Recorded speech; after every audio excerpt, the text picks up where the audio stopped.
qu'on commence. Bonjour à tous. Bienvenue à ce webinaire donc, consacré au CES de Las Vegas qui aura lieu du 5 au 8 janvier 2022. On va parler aujourd'hui de la préparation d'une délégation de Startup d'Île-de-France pour exposer sur le pavillon French Tech. Je suis Jocelyn Le Testu, je suis en charge du développement international des entreprises à la direction des politiques économiques régionales à la région Île-de-France. Donc, ce webinaire est enregistré, il sera disponible par la suite en replay. On vous enverra le lien à chacun des inscrits. On va commencer ce webinaire avec plusieurs interventions. On aura Romain Gaillac, qui est chef de projet IoT Hardware chez Business France et qui présentera ce qu'est le CES, le RECA Park, la présence française sur le pavillon French Tech. On a la chance d'avoir un témoin, Damien Pi, qui est CEO et fondateur de Dan Technologies, le créateur du mini lave-vaisselle Bob et qui a fait partie de la délégation Île-de-France en 2019. Mon collègue Benoît Aymon, chargé de mission numérique et open innovation à la région. Il vous présentera les critères de sélection de notre appel à candidature qui est ouvert jusqu'au 30 septembre. On prévoit environ 35 minutes de présentation. On va faire de notre mieux pour être synthétique, pour pouvoir laisser un temps de questions-réponses à la fin de la séance. Comme je disais tout à l'heure, merci de bien vouloir garder vos micros fermés et de partager vos questions dans le fil de conversation afin qu'on puisse prendre facilement les questions et apporter des réponses en fin de séance. Je vais prendre 2 minutes pour faire une parenthèse déjà sur l'action régionale en faveur du développement international des entreprises pour bien situer cette action sur le CES dans l'ensemble de l'action régionale en faveur du développement international des entreprises. Donc tout d'abord, le soutien de la région passe tout d'abord à travers le financement qui reste le besoin numéro 1 des entreprises dans leur développement à l'international. Cela passe principalement par les aides PME Relance et TPE Relance. Il s'agit de subventions qui peuvent s'élever jusqu'à 250 000 € par an et qui permettent de financer des actions d'investissement, de brevets, de conseils, de développement international, de recrutement de cadres. Elles sont très utilisées par les PME et TPE sur des projets de développement à l'international. Ça peut financer 50% des dépenses donc, en subvention. Si vous ne connaissez pas, je vous invite à vous rendre sur le site de la région pour plus de renseignements. Ensuite, cette action pour l'export passe par l'accompagnement des entreprises, notamment par la simplification du dispositif public à travers la Team France Export Île-de-France. En Île-de-France, elle regroupe Business France, la Chambre de commerce, BPI France et la région. Et il s'agit d'un guichet unique de l'export qui offre un accompagnement adapté aux besoins des entreprises. Pour vous donner une idée, en Île-de-France, c'est 41 conseillers internationaux de la Team France Export qui sont répartis sur le territoire Île-de-France. C'est une plateforme Team France Export Île-de-France que je vous invite à consulter. Beaucoup d'informations et contact direct avec ces conseillers de la Team France Export qui peuvent vous accompagner sur de l'accompagnement opérationnel et également sur du financement de votre développement à l'international. Enfin, c'est des dispositifs, c'est le financement de dispositifs comme par exemple l'accélérateur international Île-de-France qu'on lance officiellement à la fin du mois de septembre. C'est 17 entreprises PME industrielles qui vont être accompagner sur un programme de 18 mois avec de la formation, avec du conseil individuel. Tout ça dans un esprit de promo pour dynamiser leur développement international. Ce sont les guides des affaires qui sont édités par Business France, guides des affaires sur 42 pays.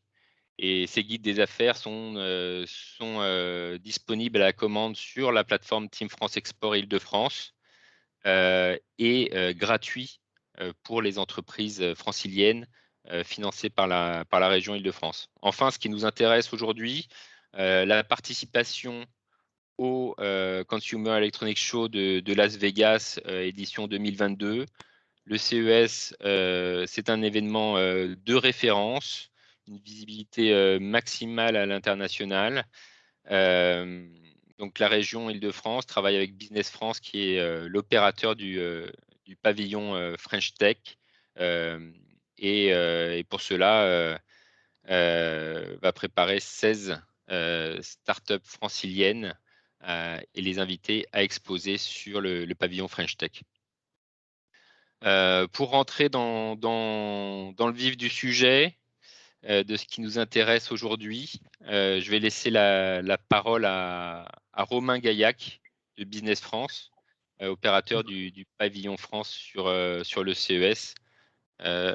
Romain, c'est à toi si tu veux partager Merci Jocelyn pour cette ton introduction. Je vais écran. partager mon écran. Ça fait plaisir de voir autant de personnes connectées. C'est que le CES attire encore et toujours. Alors, mon écran, Est-ce que tu as bien les autorisations ou est-ce qu'il faut que je fasse une manip? normalement c'est bon. Attends.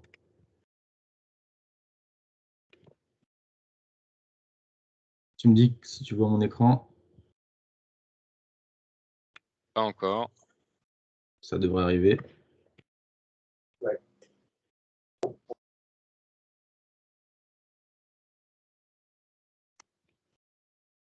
On est bon? C'est bon, on est bon. À toi, Romain. Parfait. Alors, parlons du CES. Commençons peut-être par un petit point par l'historique du salon. Vous le savez peut-être pas, mais le CES, c'est un très très vieux salon qui a ouvert ses portes en 1967. Et à l'historique, c'était un salon qui était destiné à la vente de matériel audiovisuel, essentiellement pour le marché américain. Donc le salon a pris de l'ampleur au fil du temps et plusieurs autres secteurs se sont greffés au salon, comme la partie automobile, comme la partie mobilité, télécom, etc. Et c'est devenu le salon que l'on connaît actuellement, le grand CES de Las Vegas, où toutes les marques, toutes les grandes marques viennent présenter leurs dernières innovations en janvier. Côté Frenchy, on est présent, enfin la French Tech, parce qu'il y avait des Français qui étaient présents bien avant 2014, mais côté French Tech, on était présent depuis 2014 au lancement de la French Tech grâce à Fleur Pellerin. Sur l'historique français, donc ça fait 8 ans maintenant, ça fera la 9e édition en 2022. Sur ces 8 ans, on a eu 500 startups qui ont été accompagnées par la French Tech et plus de 250 millions d'euros ont été levés pour CES. Sur la dernière édition physique, donc c'était en 2020, 160 startups ont été accompagnées par Business France, donc on était la première délégation étrangère, et 130 startups ont été accompagnées sur la version en ligne de 2021. Sur le format de 2022, donc on a connu une version en présentiel en 2020, on a connu une version digitale en 2021, et en 2022, on aura un mix des deux, puisqu'on aura une version digitale qui commencera le 3 et 4 janvier, qui sera des portes ouvertes uniquement réservées aux journalistes. Et le 4 janvier, on retrouvera l'événement Unveiled, qui est toujours la veille de l'événement. Alors pour ceux qui ne connaissent pas l'Unveiled, c'est un événement qui dure une journée, une demi-journée. Il y en a 3. Il y en a un à Vegas la veille de l'événement, il y en a un à Paris le 19 octobre, et il y a Amsterdam qui est, je crois, aux alentours du 20-25 octobre, et on n'a pas d'action dessus de toute façon. Et pendant cet événement, les entreprises ont la possibilité de faire des démonstrations produits et de démontrer, de faire des démonstrations face à un panel de journalistes internationaux. Sud Paris est très intéressant, mais reste pour le coup assez franco-français, européen. Et pour le coup, Sud Vegas est vraiment très très intéressant puisque vous allez vous adresser à un panel de journalistes internationaux. Donc en termes de retombées presse, ça peut être pour le coup très très intéressant. Sur la partie présentielle, donc c'est sur 4 jours, comme les autres années, du 5 au 8 janvier, et la plateforme en ligne sera ouverte 30 jours après le salon. Nous, pour le moment, on s'est engagé uniquement sur une partie présentielle. Et la partie en ligne sera réservée uniquement aux pays qui ne pourront pas se déplacer à Las Vegas. Donc j'espère bien évidemment qu'on n'en fera pas partie. Donc là, vous avez le hall sur lequel on expose. C'est le hall qui s'appelle l'Eureka Park. Donc pour ceux qui ne connaissent pas, c'est le hall Startup, le hall Innovation, comme on retrouve sur la plupart des grands salons tech internationaux. Sur ce hall, on a réservé 145 emplacements. Donc, la plupart sont accompagnés par nos partenaires en région, que ce soit l'Île-de-France, bien évidemment, les Nouvelle-Aquitaine, Auvergne-Rhône-Alpes, Hauts-de-France ou autres. Et on a aussi des corporates qui viendront accompagner des spin-offs. Je pense à La Poste, par exemple, qui viendra avec 4 spin-offs, avec EDF et notamment le Village Baïséa. Côté Business France, on a fait un concours de notre côté qu'on a ouvert sur un mois entre mai et juin et on accompagnera 20 startups sur le Reka Park. Alors, je ne sais pas si vous connaissez, si la plupart connaissent Eureka Park, mais on est assez bien placé. Vous avez, je ne sais pas si vous voyez ma souris d'ailleurs, vous avez l'entrée principale qui est juste là, et tous les participants, les visiteurs longent l'allée tout devant, tout le long du pavillon France. Un instant vraiment bien placé et assez premium sur Eureka Park. Donc là, vous avez les photos de 2020. C'est les stands qu'on avait en 2020. Pour info, on va changer de standiste cette année. Donc, d'ailleurs, c'est demain. On découvrira le nouveau standiste avec lequel on va travailler. Mais pour info, on pourra communiquer officiellement sur le stand à partir du 4 ou 5 octobre. Donc, je pense qu'on refera un webinaire avec nos partenaires pour présenter les nouveaux designs de stand. Mais on a quand même souhaité garder l'esprit stand, puisque c'est ce qui plaît aux startups. Et la plupart des startups ont besoin d'un espace assez conséquent pour faire des démos de produits. Donc, le nouveau design arrivera dans quelques temps. On vous refera une présentation focus là-dessus. Comme sur la plupart de nos événements, on travaille avec l'ensemble du réseau Business France à l'étranger. On a quand même pas mal de bureaux dans le monde.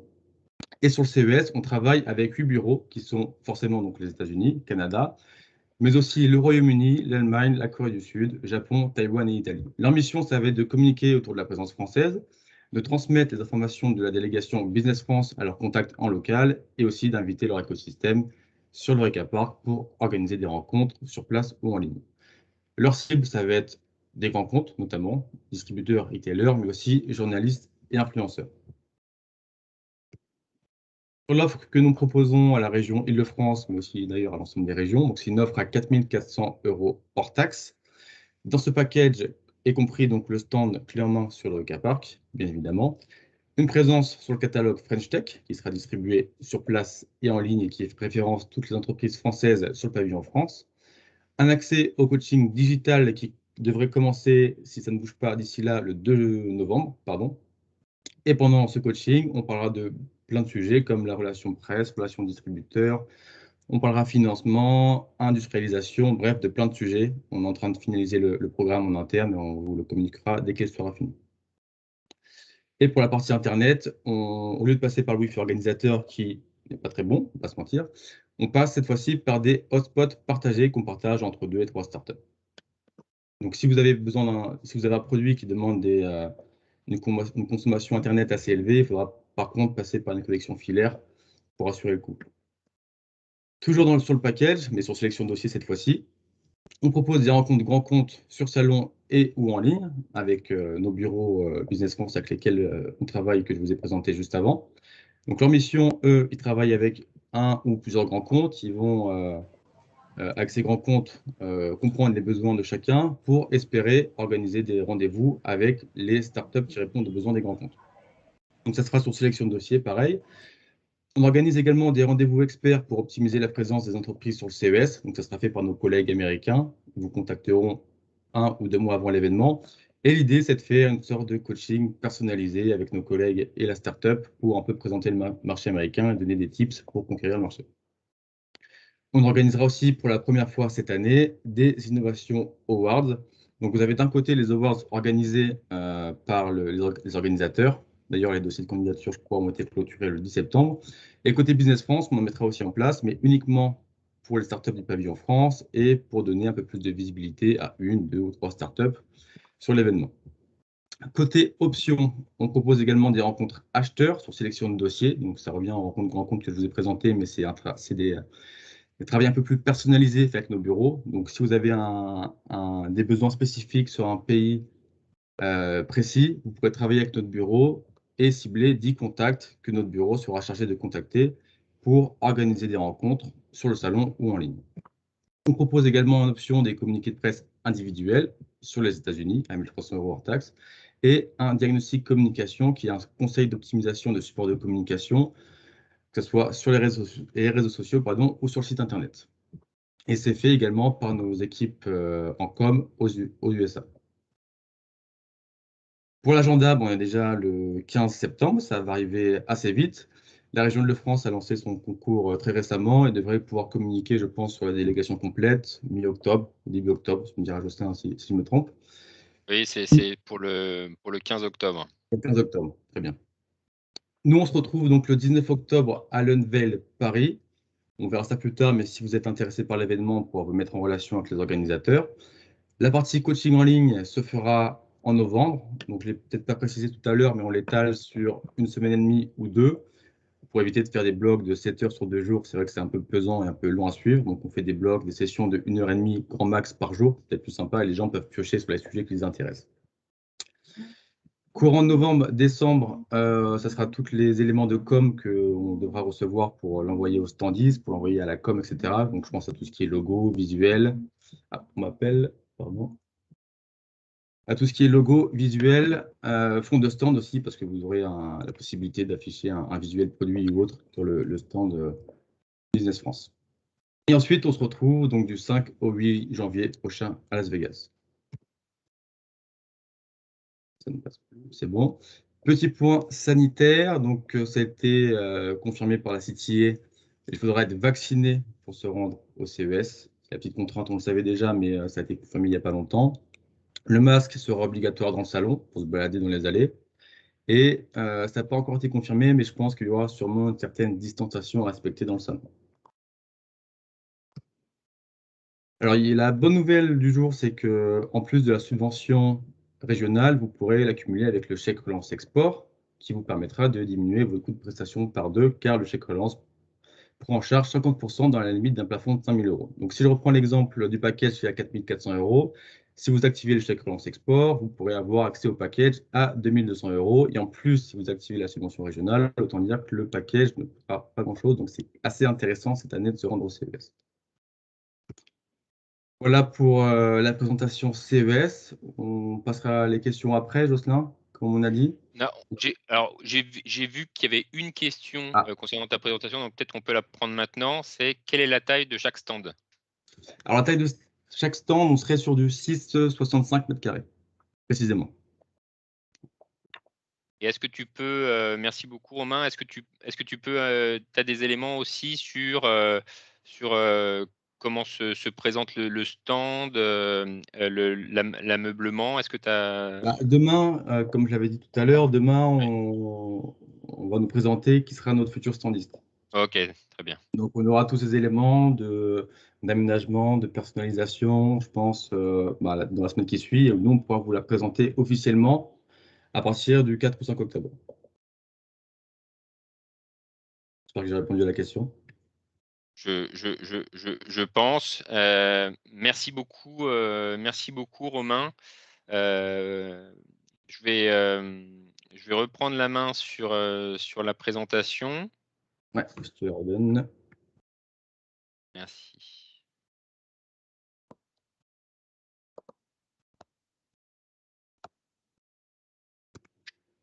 Donc, merci beaucoup Romain.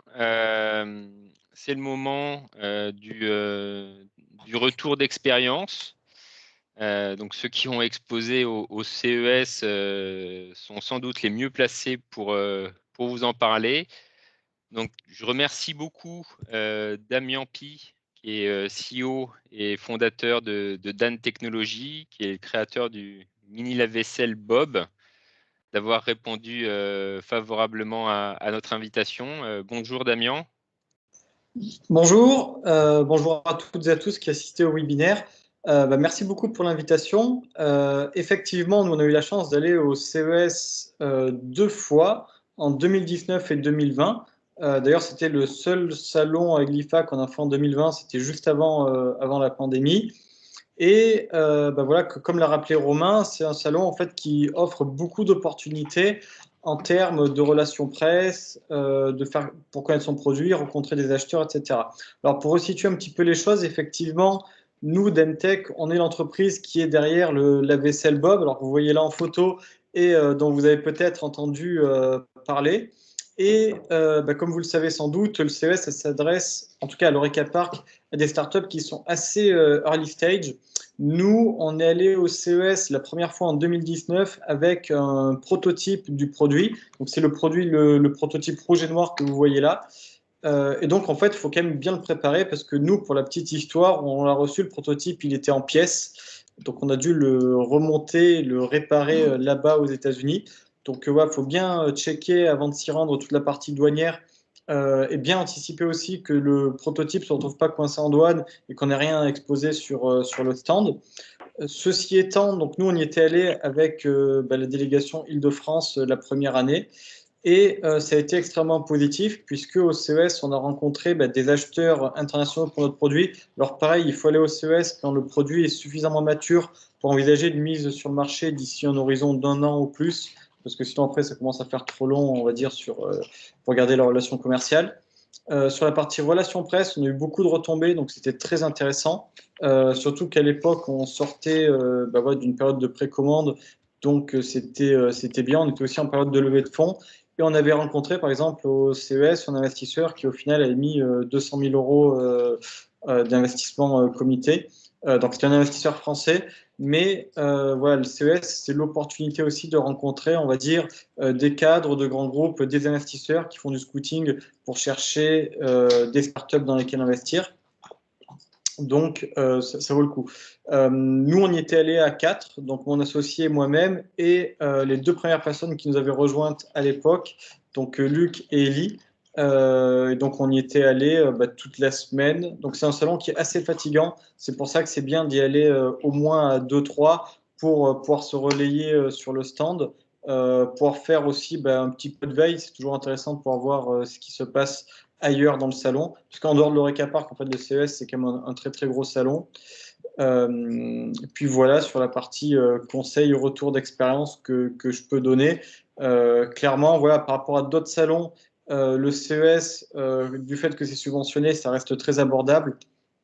Et par rapport à des salons comme Vivatech ou l'IFA, on a quand même une exposition internationale qui est vraiment très importante. Enfin, et c'est pas qu'Amérique du Nord. Nous, il y avait vraiment beaucoup Asie, par exemple, tout ce qui était Japon, Chine, Taïwan, qui pour nous sont des marchés importants. Et puis des médias, en fait, vraiment de tous les pays et pas que Amérique du Nord. Donc ça, c'était vraiment un point très, très positif. C'est un peu le point de rencontre, on va dire, de tous les acheteurs, tous les journalistes. C'est là, en fait, où on va vraiment trouver la plupart des innovations qui vont être ensuite annoncés sur d'autres salons, mais c'est généralement au CES que c'est annoncé pour la première fois. Voilà pour la présentation. Je ne sais pas s'il y a des questions par rapport à ça. Ah, est-ce que vous m'entendez? Merci Damien, c'était très bien. Je ne sais pas si certains veulent poser une question dès maintenant ou se réservent les questions sur la fin de la séance.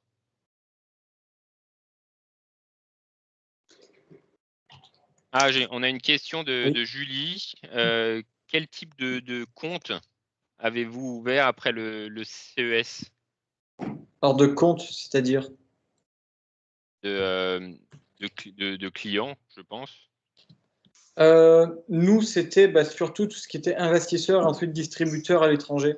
Voilà, importateur en fait, notamment dans des pays comme Taïwan, le Japon, la Corée. Parce que nous, voilà, en fait, notre typologie de produit, le petit lave-vaisselle Bob, ça se prête bien à une clientèle urbaine et c'est un produit qui est quand même assez premium. Donc en Asie, il y a une demande assez importante pour notre produit. Après, nous, le gros intérêt, en dehors voilà, des quelques contacts grands comptes importateurs qu'on a eus, c'était les relations presse, puisque comme on est sur un produit B2C, et c'est important en fait d'arriver à se faire connaître, d'être présent dans la presse et tout. Et à cet égard, le CES, c'était vraiment très intéressant en termes de retombées presse. J'ai répondu plus ou moins à la question, mais... Oui, merci Damien. J'ai deux questions. Une question qui une personne de l'assistance qui demande qu'est-ce que vous entendez par early stage et si cela risque et quels sont les risques pour la propriété intellectuelle? Est-ce que vous avez pensé est-ce que vous avez pensé à ça quand oui. quand vous avez exposé? Alors, la première fois qu'on est parti au CES, on est parti avec un ordinateur, avec un disque dur vierge, parce on avait suivi une formation de DGSI qui, justement, nous avait briefé sur les risques de vol, de propriété intellectuelle, etc.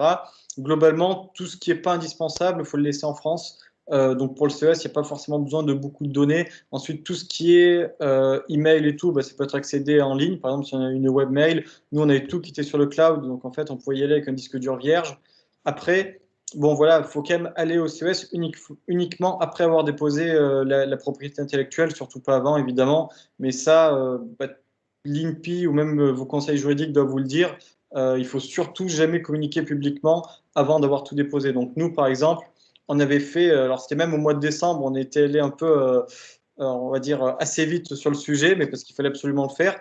Tout ce qui était dessin et modèle, brevet, et Marc, en fait, on avait fait tous les dépôts avant de partir au CES pour pouvoir justement dévoiler le produit. Parce qu'en fait, même par exemple pour des dessins et modèles, si on les dévoile au CES, bah, après on ne peut plus les déposer. Donc il faut vraiment tout déposer auparavant. Très bien. On a une autre question un petit peu sur le budget. Le budget, si vous avez, si vous l'avez en tête, Damien, je ne sais pas, sinon c'est un Au point qu'on total, ça pourra. peut être 3 000 à 4 000 euros, puisqu'en fait, il faut quand même compter bah, du coup les billets d'avion pour tout le monde.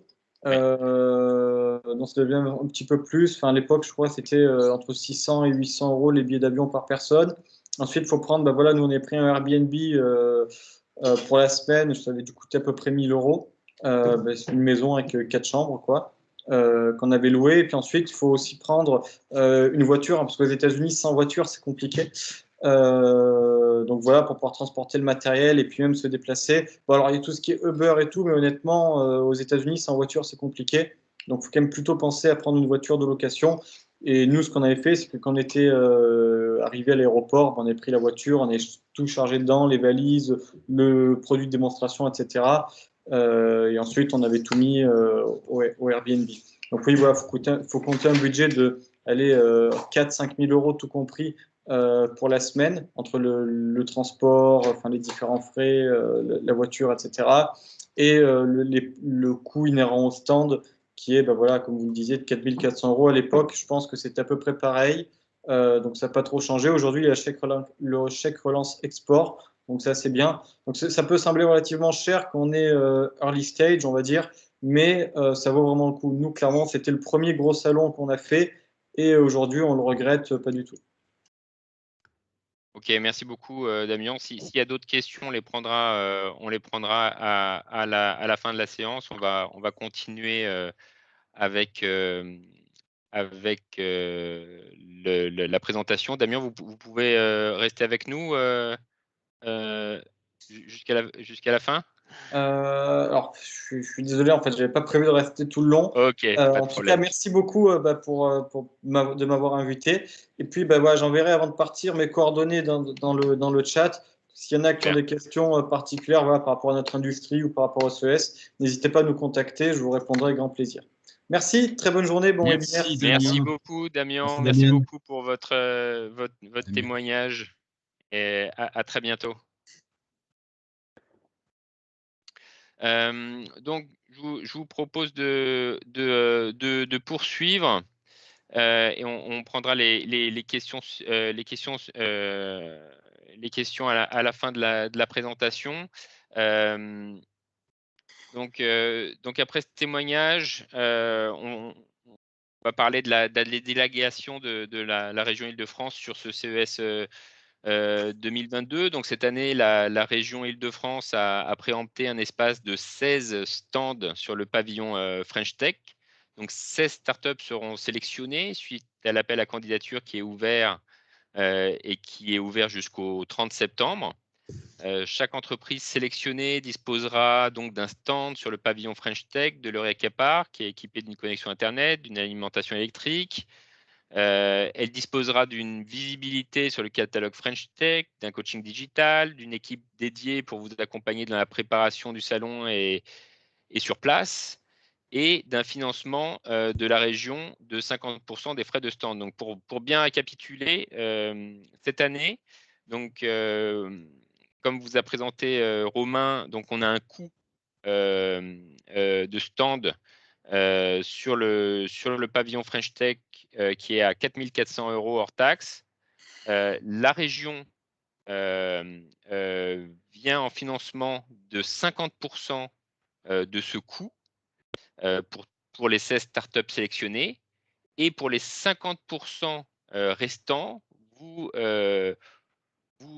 pouvez demander un chèque relance export qui va prendre en charge ces 50% restants. Et donc, sur ce coût de 4 400 €, vous pouvez tout à fait faire financer l'intégralité.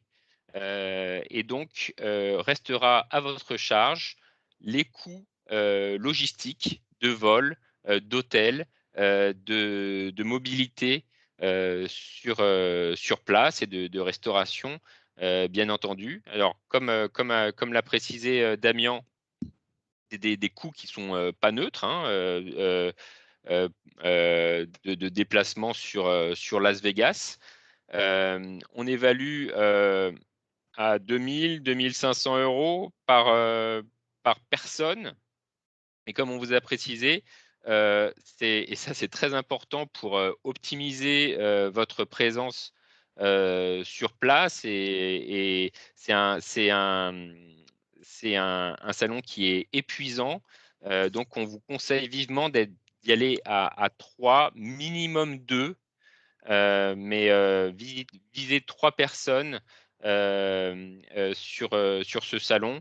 Donc voilà, 2 000 2 500 € par personne, 3 personnes de frais qui restent à la charge de la startup. On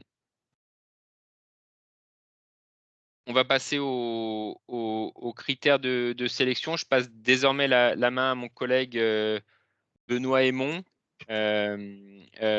qui va développer sur nos attentes en termes de start-up pour cette délégation 2022. Bonjour à toutes et à tous. Merci effectivement de votre présence et de votre intérêt vis-à-vis du CES 2022, qui est une opportunité effectivement pour les entrepreneurs innovants et pour les startups de pouvoir présenter leurs produits, présenter leurs prototypes, leurs démonstrateurs ou même un produit plus abouti et être finalement au contact à la fois d'investisseurs, de la presse, d'industriels, de partenaires, voilà, et finalement du reste de l'écosystème. On va effectivement parler des critères de sélection qui ont été définis pour cette édition 2022. On a souhaité mettre un peu l'emphase finalement sur une thématique qui s'avère quand même relativement large, hein, qui est celle de la transition au sens large, comme je l'évoquais. L'idée, c'est effectivement d'avoir des startups qui répondent à des critères qui permettent de dire que finalement les nouvelles technologies apportent quelque chose à la société et font la démonstration de leur rôle et de leur place voilà, dans la société et contribuent finalement à l'accélération du progrès au sein de la société. Donc effectivement, s'il faut retenir un thème, c'est celui de la transition et de la transformation. On met l'emphase sur et on met l'accent sur des technos et des solutions qui sont porteuses de sens. Donc, comme je l'ai un peu évoqué ou sous-entendu, vous avez des thématiques comme celle du développement durable, de la mobilité, de la smart city, de la vie durable, de la santé et du bien-être, de l'éducation, de l'accessibilité, du food. Voilà, qui peuvent quelque part renvoyer vers ces thématiques que j'ai évoquées. L'idée, c'est finalement d'essayer d'avoir des startups dont l'innovation est une innovation de rupture qui est plus orientée B2C ou B2B2C, sachant, et ça a été rappelé un petit peu par Romain de Business France, que le salon est un salon au départ qui adresse un public B2C ou en tous les cas qui s'intéresse à des startups qui elles-mêmes adressent un marché grand public. Voilà, donc on s'intéresse à des technos qui sont des technos qui peuvent s'appuyer sur de l'IA ou de la deep tech, de l'IoT, du hardware évidemment, puisque là aussi historiquement le CES s'intéressait avant tout à des produits et à l'industrie du hardware. On aimerait, si possible, si vous voulez, parmi les candidats, essayer d'attirer et d'avoir parmi les inscrits des acteurs qui sont à l'origine d'une innovation justement qui est porteuse de sens, hein, voilà, qui sert un peu les intérêts de la planète, qui accompagne cette fameuse transition. C'est vraiment important pour nous. On est dans un contexte de sortie progressive de crise, hein, de pandémie. Voilà, il s'agit effectivement d'envoyer un signal et de montrer que la tech française, l'innovation, peut également servir le monde d'après et en tous les cas préparer le monde d'après. Voilà. Sinon, pour revenir un petit peu sur des critères ou des conditions qui reviennent un peu chaque année, l'idée c'est comment dire, de sélectionner des startups dont la domiciliation et l'implantation est en Île-de-France. C'est un peu le prérequis, c'est un peu rédhibitoire quelque part, hein. Évidemment, c'est la région Île-de-France et la délégation Île-de-France qui vous emmène. Donc, on part du principe qu'effectivement, vous avez été créé, vous êtes domicilié sur le territoire francilien. On part aussi du principe, une fois encore, que la start-up participe pour la première fois au CES. Alors évidemment, ça va soulever parfois des questions, hein, de savoir si, pour certains qui ont déjà eu l'occasion de participer, est-ce que finalement elles peuvent saisir l'opportunité de candidater et essayer de tenter de participer à cette édition 2022. Je crois que là, ça sera vraiment à la discrétion du jury, même si on part de l'idée. Enfin, on fixe cette règle de la première participation parce que finalement, on est plus dans l'idée justement de privilégier des acteurs, des startups, des jeunes, hein, des jeunes entrepreneurs qui n'ont pas eu l'occasion ni la chance jusqu'alors de participer au CES et donc qui vont pouvoir là, cette fois-ci, présenter effectivement leurs produits, leurs solutions aux acteurs présents et aux visiteurs présents.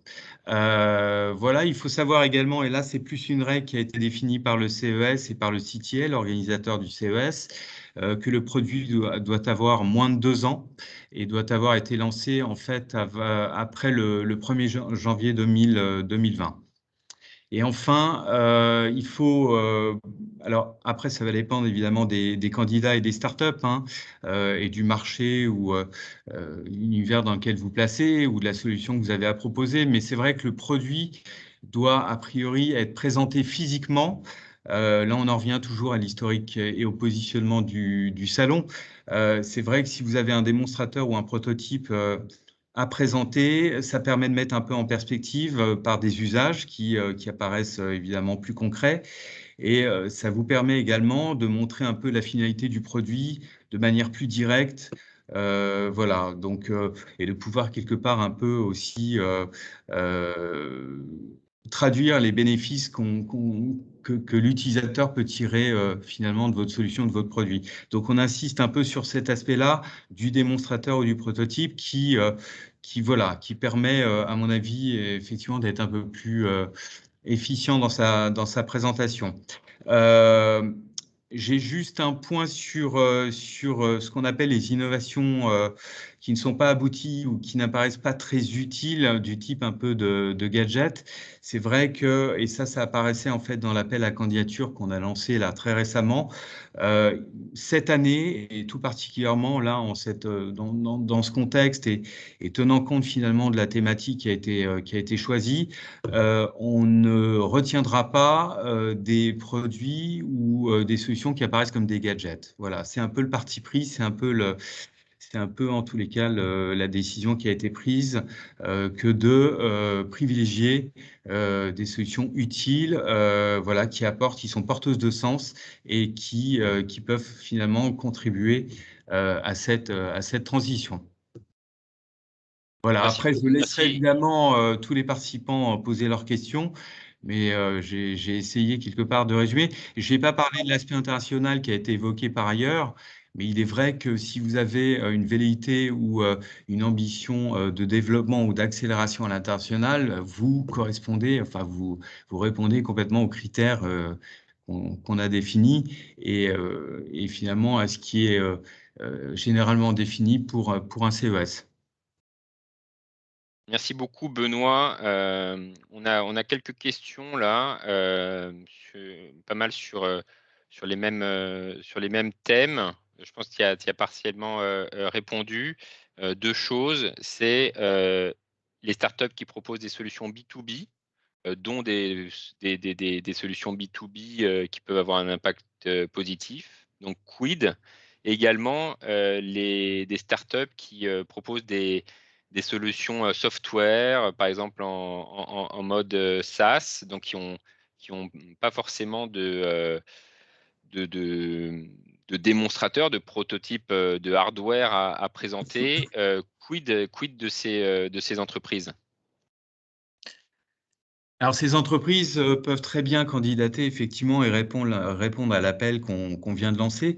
Après, si vous voulez, c'est tout le rôle et l'intérêt du jury que d'analyser l'intégralité des dossiers et de voir finalement quels acteurs parmi les 16 qu'on va retenir pourraient effectivement répondre au mieux à l'ensemble de la grille de critères qu'on a définie et qu'on vient de vous présenter.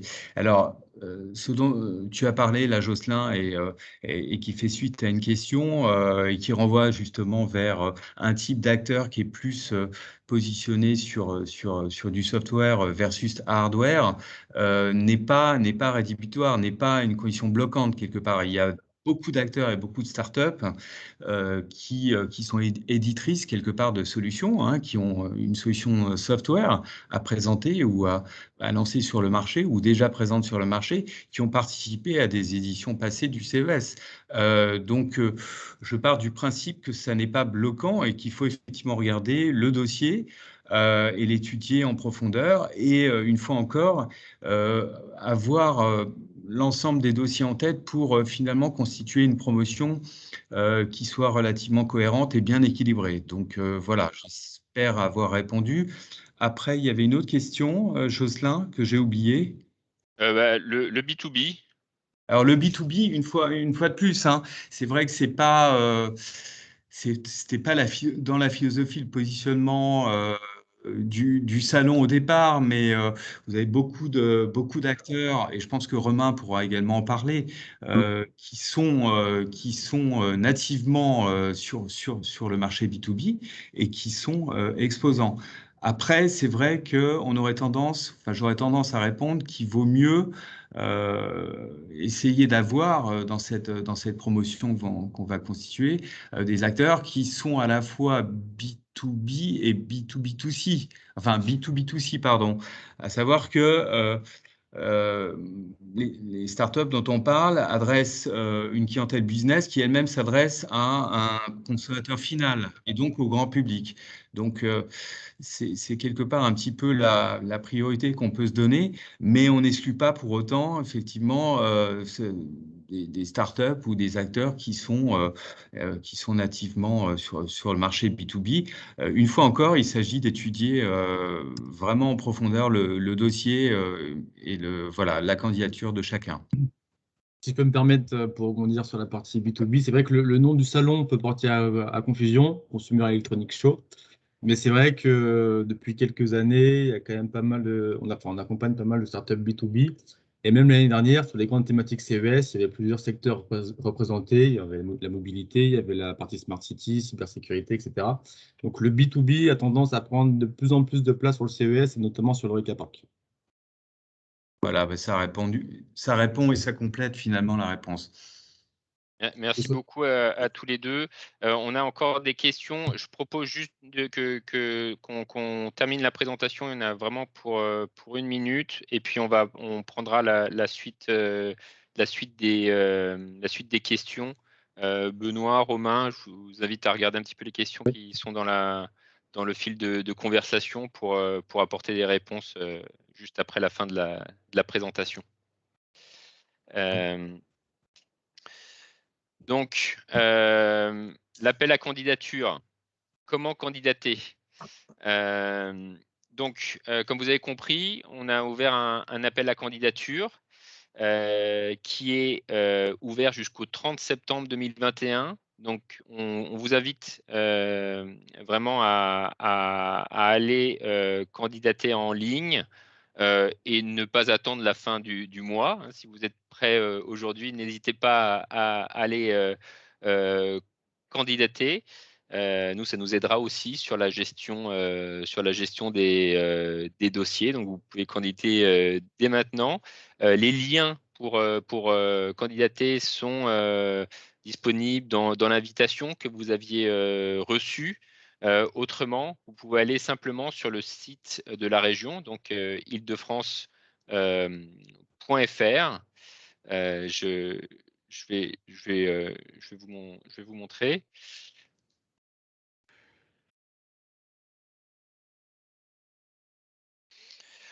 Voilà, donc si vous voyez bien mon écran, on est là sur le site de la région Île-de-France, donc île-de-france.fr. On a la chance en ce moment d'avoir sur la première page de la région Île-de-France un lien ici sur l'appel à candidature, participation au CES 2022. Donc, c'est ce lien à suivre dans la partie aide régionale et appel à projet. Si vous ne trouvez pas le lien en page d'accueil du site de la région Île-de-France, vous allez en haut à droite dans aide régionale, appel à projet. Et d'ailleurs, je vous invite à vous rendre sur cette partie du site parce que c'est là que vous aurez accès à toutes les aides régionales. Encore une fois, on est en premier là sur les aides régionales et les appels à projets, donc avec le CES Las Vegas. Autrement, vous pouvez chercher par mots-clés. Donc en cliquant dessus, j'arrive sur la fiche qui reprend toute l'information sur cet appel à candidature, donc avec qui peut en bénéficier, la nature de l'aide, les démarches. Et là, vous avez un lien sur mesdémarches.île-de-france.fr. Donc vous cliquez sur ce lien, vous vous rendez sur mesdémarches.île-de-france.fr et une fois que vous êtes sur mes démarches, vous pouvez créer un compte en cliquant sur créer un compte, ou bien vous pouvez vous identifier avec France Connect.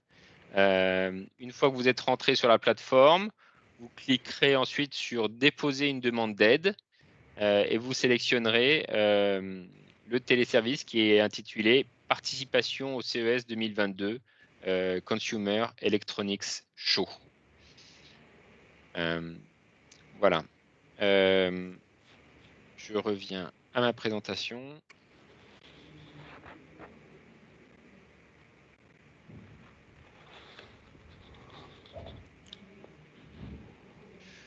Voilà, donc on arrive à la fin de la présentation. Alors, ouais, Jocelyn, oui. Il y avait quelques questions que j'ai relevées. Alors, il y en a pas mal, mais j'en ai relevé une ou deux, là en particulier, et avant de clore. Oui. Dont une d'un d'une personne qui parle de l'idée de présenter un modèle réduit fonctionnel et justement la question consiste à savoir si c'est de l'ordre du possible ou pas. Je pense que Romain aussi pourra compléter ma réponse, mais je pense que oui. Après, il y a des contraintes qui sont plus liées au passage en douane, mais vis-à-vis de l'organisation et du CTA, je pense que voilà, le candidat peut très bien, ou enfin, si tant est qu'il soit retenu, effectivement, emporter avec lui son modèle réduit fonctionnel qui pourra présenter in situ sur le stand de la région. Ça se fait souvent d'ailleurs, hein, des entreprises qui ont des produits assez conséquents, qui viennent à Vegas avec un modèle réduit. Après, pour les problèmes de douane, nous, on a des contacts à la douane, donc si vraiment il y a des problèmes, on pourra vous mettre en relation avec eux, ils pourront répondre à toutes vos questions. Ok. Et j'ai également la question d'une PME ou d'un représentant de PME Tech, si je reprends la question, et qui me demande si finalement c'est une condition de refus ou pas que d'être à la tête d'une PME et d'avoir ce projet, que de participer, de candidater. Je pense que là, une fois aussi, c'est pas bloquant. Je vous invite effectivement à candidater. On va privilégier les acteurs jeunes, early stage. C'est un peu ce qu'évoquait Damien Pi, hein, qui parlait vraiment, du profil un peu dominant des acteurs sur le pavillon et sur le site de la délégation. On met davantage le cap sur les acteurs jeunes, puisqu'ils ont finalement à présenter leurs produits et à faire quelque part la démonstration de leurs solutions. C'est vrai que la délégation répond un petit peu à cet objectif que de faciliter non pas l'accélération, mais l'arrivée sur de nouveaux marchés et de contribuer quelque part à cette accélération à l'international. Donc oui, on met l'emphase sur les jeunes et sur les jeunes sociétés, mais on n'exclut pas pour autant, par ailleurs, les entreprises un peu plus matures.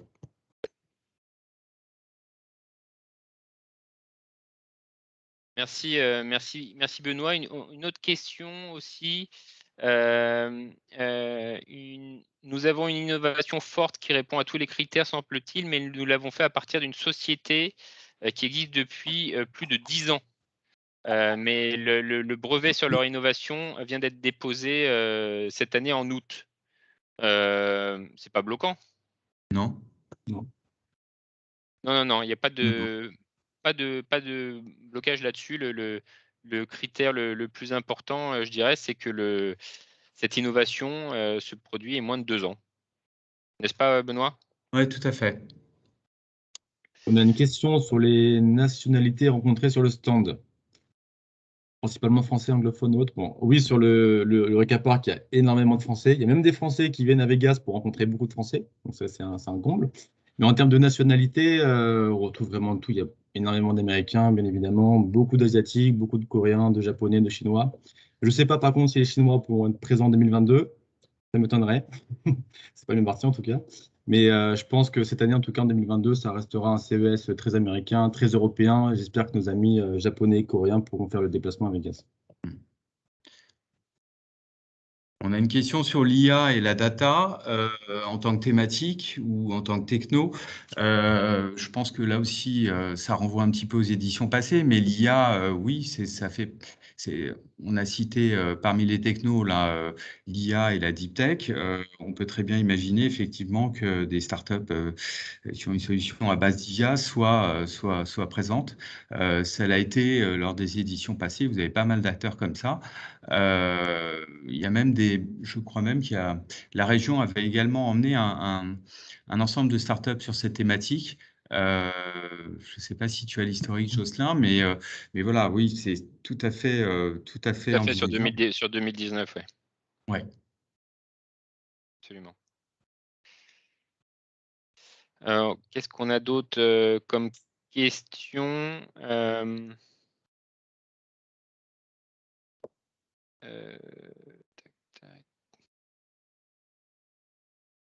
Alors la présentation, on va voir. En tout cas, le webinaire il est enregistré, donc on va on renverra à tous les inscrits le lien vers le replay. On va voir si on peut également vous partager la présentation.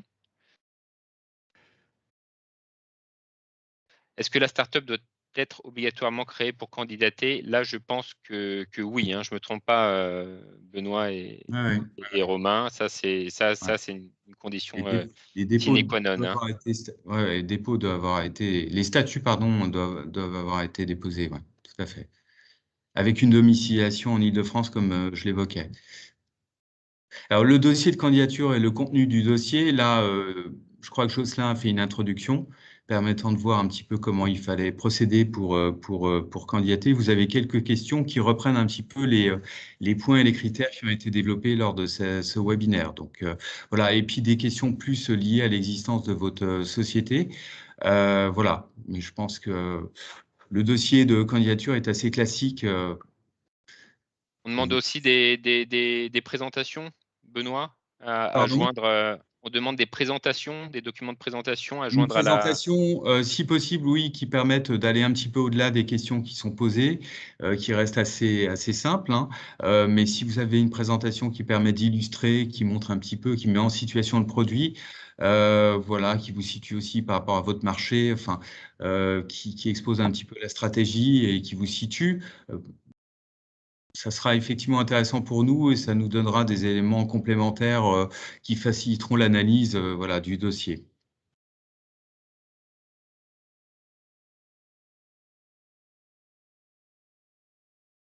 Est-ce que l'on peut avoir des invités sur le stand, par exemple des musiciens pour démo d'un instrument de musique? Romain? Oui, tout se fait avec Gas, tout est possible. Après, je sais qu'en 2020, alors je ne sais pas s'ils le remettront cette année, mais je sais que chaque startup avait le droit à 10 passes exposants et 1000 passes visiteurs. Donc, ce qui est assez énorme. J'espère qu'ils le remettront au bout du jour cette année, on verra, avec la crise Covid. Et oui, on peut bien sûr faire appel à des musiciens sur le stand. Je crois que de mémoire, je crois que c'était en 2019 ou 2020. Il y a une startup qui avait fait appel à un magicien sur le stand. Donc, des musiciens, pourquoi pas, bien sûr. Un prototype serait-il suffisant, même si pas entièrement finalisé, mais qui sera commercialisé dans les 2 mois qui suivent? Je pense qu'on est c'est d'autant plus intéressant. Ouais. On est en plein dans ce qu'on attend sur le CES. Un produit qui est pas encore, qui peut ne pas être encore commercialisé. Donc là, on est en plein dans la présentation d'innovation. Qui n'est pas complètement abouti, mais qui préfigure un petit peu le produit, un produit final, oui. Ouais, tout à fait.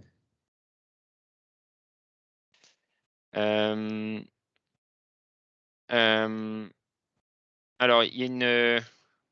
There's also somebody who asked for contact in English, so feel free to ask your question by email if you wish. You have the email address on the slide. Feel free to write us in English, and we can answer or have a chat on the phone. D'autres questions? Tout à l'heure, j'ai vu passer beaucoup de questions entre le software et le hardware sur le CES. C'est vrai qu'une entreprise software peut bien sûr, hein, bien évidemment, faire du business sur le CES. On en voit, il y en a plein tous les ans d'ailleurs. Mais la différence, c'est que le CES est un événement où il y a énormément de journalistes. Et les journalistes sur le CES vont avoir tendance à rechercher l'effet wow. Et donc, naturellement, se tourner vers des entreprises hardware, B2C ou B2B. C'est vrai que pour l'aspect retombée presse, qu'on a une boîte software sur le CES, c'est quand même moins important qu'une boîte qui propose un produit hardware. Merci Romain.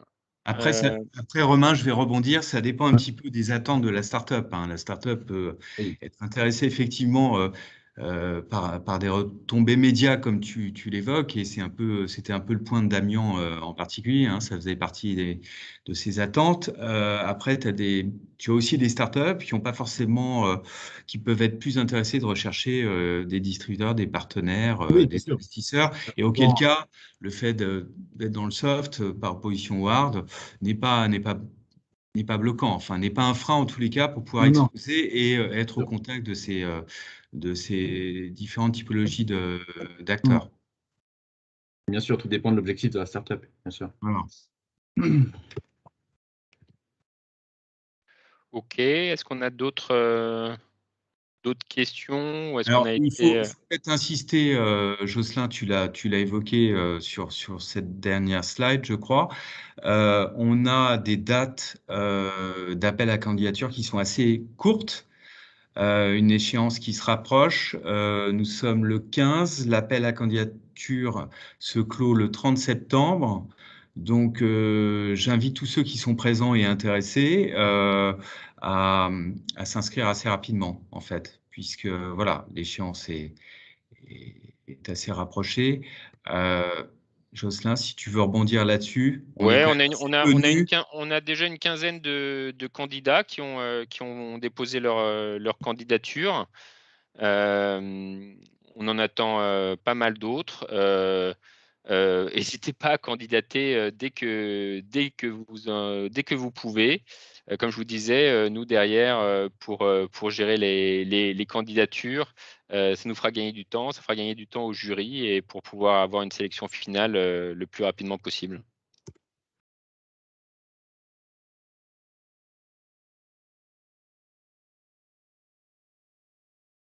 Bon, ben, je crois que on va remercier. Merci beaucoup. Oui, donc La- on va clôturer ce webinaire.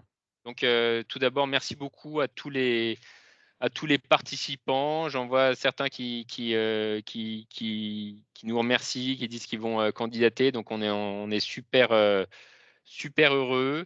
Merci à tous les intervenants, à Damien Pi de Dan Technologies, à Romain Gaillac de Business France, à Benoît Aymon de la région Île-de-France. Romain, Benoît, moi-même, restons à votre disposition pour toute question. Donc, n'hésitez pas à nous contacter à l'adresse mail dédiée que vous voyez sur l'écran, contact-ces@île-de-france.fr. Je la mets dans le fil de conversation également, mais bon, vous la retrouvez un petit peu partout sur le site de la région, sur les communications sur le CES. Nous avons hâte de recevoir vos candidatures, d'emmener une superbe délégation de start-up avec des super innovations à Las Vegas. Donc, on vous dit à très bientôt. Merci à tous et à très vite. À bientôt et bonne chance. Ouais, merci à tous, bonne chance. On attend vos candidatures. Au Allez, revoir. au revoir, bonne journée.